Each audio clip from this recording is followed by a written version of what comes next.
Anyway, it is my pleasure now to move on to an award ceremony.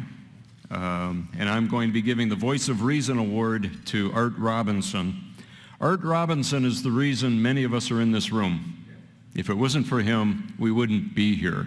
Way back, 1997, 1998, when the Kyoto Protocol was first being proposed, Art Robinson was one of those pioneers who saw that the science had been hijacked by the left, that people were being lied to, and that real scientists all across the country, all across the world, were being ignored.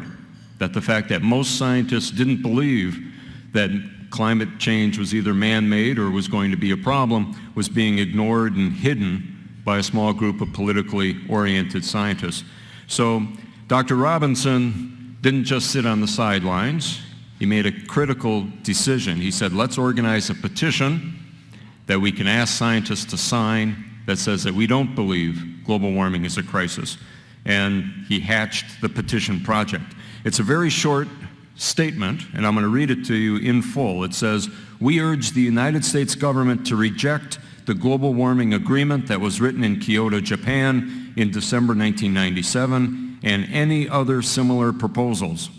The proposed limits on greenhouse gases would harm the environment, hinder the advance of science and technology, and damage the health and welfare of mankind.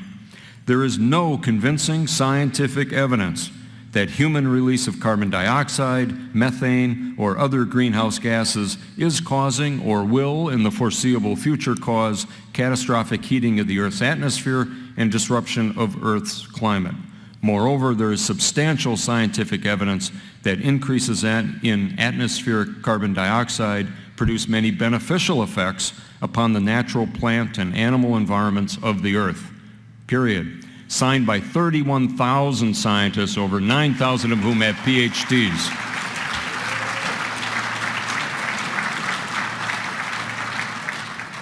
It's a brilliant thing, and it's so important in the debate to be able to say, look, the only petition that's been signed by that many scientists is adamant that the science is not in and that global warming is not a crisis, which is why the left demonizes that petition just relentlessly. If you go to the Wikipedia entry on it, you'll see how they try to misrepresent it. So Dr. Robinson is a distinguished chemist. He's the co-founder of the Oregon Institute of Science and Medicine. He's the editor of Access to Energy, an outstanding newsletter on energy policy and environmental issues. He received a PhD in chemistry from the University of California in San Diego. I'll say quickly, the Oregon Institute of Science and Medicine, founded in 1981, is a nonprofit research organization devoted to conducting basic and applied research in subjects immediately applicable to increasing the quality, quantity, and length of human life. And one word about Access to Energy, go online, look it up, sign up for it, because it's a delightful thing to be able to read. Art says of his readers and his editorial philosophy, we don't ask them to trust and parrot us, we ask them to think, which I think is absolutely perfect. So, to get the Voice of Reason Award, please come up here, Art Robinson.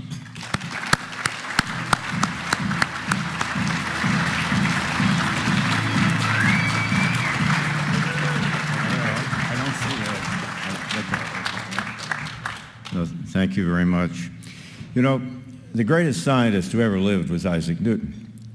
And if you understand anything about his work, it's very hard to think of his work without almost having tears in your eyes.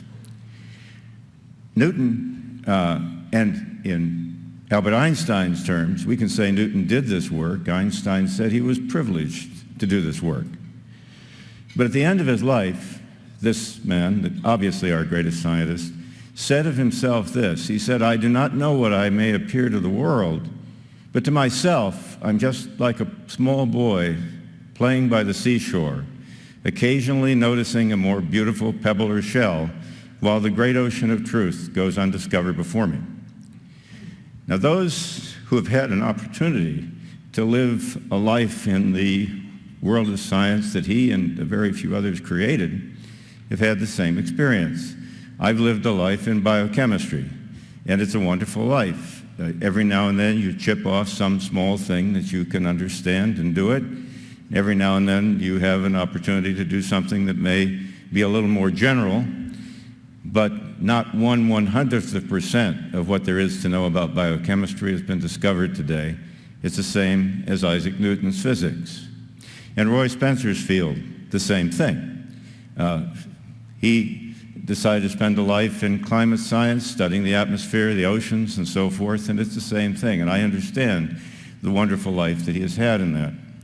And I can also imagine what it must be like when he's happily enjoying this and a whole gaggle of politicos roll up, dragging a bunch of obsolete hypotheses and demand to turn off the world's energy supplies on the basis of claims about his field, while billions of people are trying to lift themselves from poverty and tyranny using those energy supplies. So I figuratively imagine him standing there in his field seeing this thing and wondering if it's a mirage. It can't be true. This Al Gore and this nonsense is just beyond belief. At the same time, while he's confronting that, probably wondering what he should do about it, another group starts piling up behind him of fine scientists, but they're out of his field. They're out of his field of specialization, but they're all saying, it's okay, Roy, we've got your back. And he's in between this crowd. This crowd is lying and doesn't know what it's doing. This crowd wants to help. They're fine scientists, but they don't understand his field. And then he looks over, and it's even worse on this side because some of them have got to writing thousands of letters to other scientists asking them to stand there too. I don't know what he thought of this. But I thought this talk's somewhat of an apology to him, so he'll understand. What happened was that in about the time of the Kyoto meeting, just before it, I got a call from Max Boot at the Wall Street Journal asking me to write the editorial they ran during the meeting. And I had to have it the next morning. So I called Sally Balunis and asked her to please keep me from making some terrible error, and we got a credible editorial together and wrote it. But then afterwards, the people on the other side, this side, started being very uncharitable, telling quite a few lies about us, and that got our attention a little more. And I realized that these people had three strings to their bow. The first was that a consensus of all scientists already agreed with them, so they didn't have to discuss the science. The second was that they were on the white horses of idealism, trying to save the planet. And the third was that anyone who opposed them was on the black horse of commercial self-interest, willing to destroy the planet for profit. It was a political problem, obviously, not a scientific problem.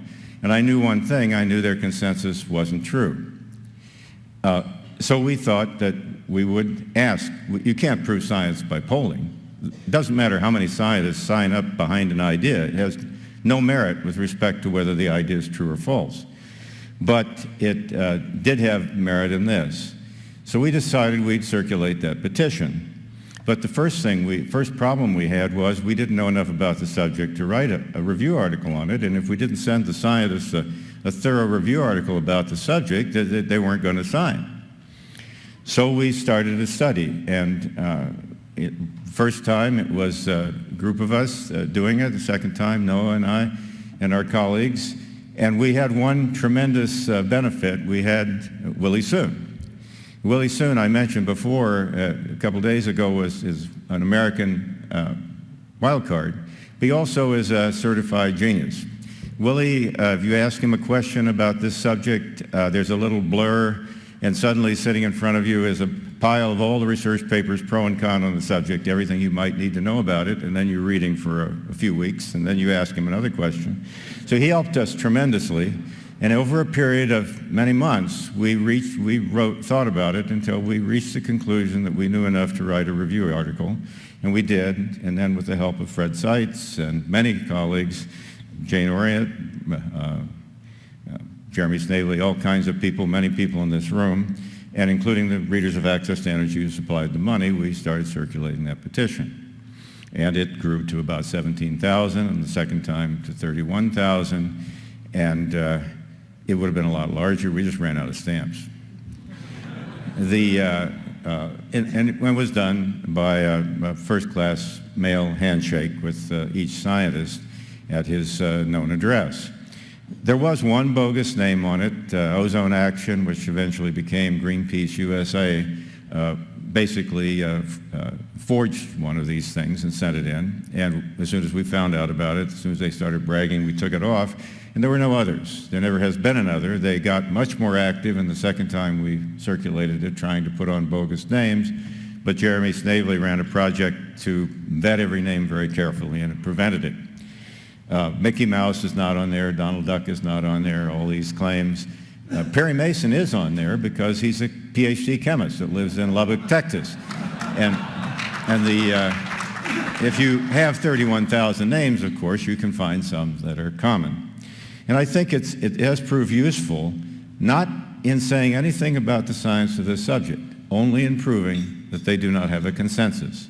And that's their only protection, because they don't have an argument either. Watching Al Gore's movie is sort of painful. You know, you remember the best thing, well, I probably shouldn't talk all about that. It's all kinds of things, but one of my favorite things, he walks across this tremendous stage showing the last 600,000 years of the CO2 going up and down, the temperature going up and down, and he stops and he says, and you see, when the CO2 goes up, it gets warmer.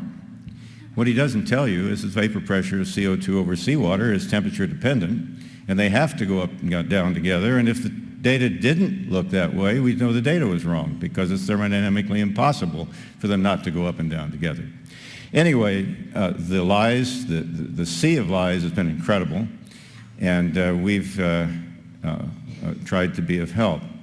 In a general sense, this fight is a microcosm of a much broader thing that you know is going on in our country.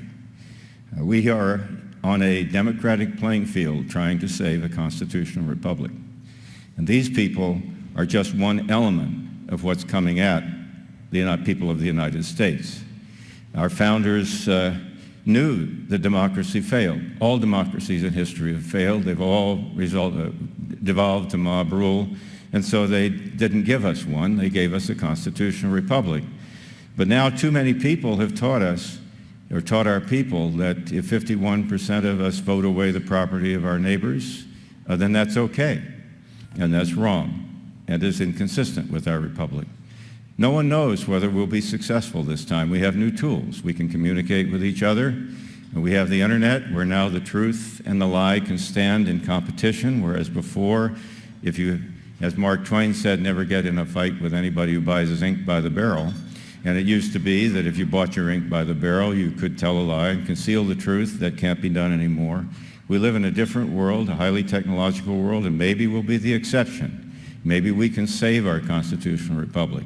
But that's a battle that all of us are in, and this is just one element of it.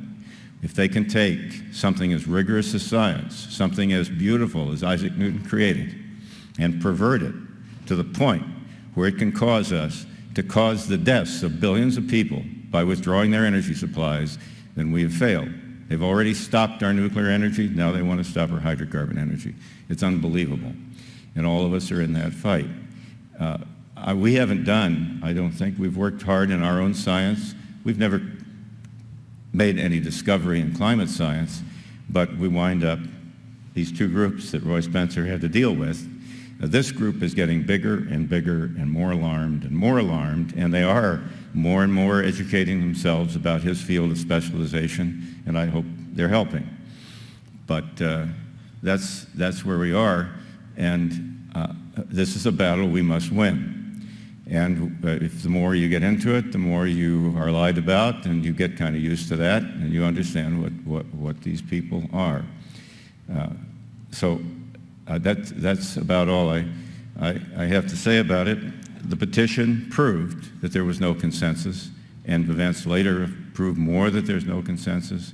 The review article we managed to write after many months of study is mostly correct, but there are many new things that can be said about it. And in this field of specialization of his, long after he and I and everybody in this room is gone, they'll still probably be able to say that they haven't learned more than 1% about the subject. But it is possible in science to negate a false hypothesis, and they have negated all the false hypotheses that are driving the human-caused global warming politics.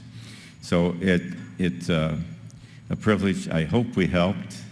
I'm sure I'd not enjoy every thought he must have had when he saw what was happening in this, but I hope we've helped. And mainly, all of us, we have to help our country because we're in terrible trouble. And the world depends upon us because if our example disappears, we could move for 1,000 years into another dark age. So this is a battle we're all in, whether we like it or not. Thank you.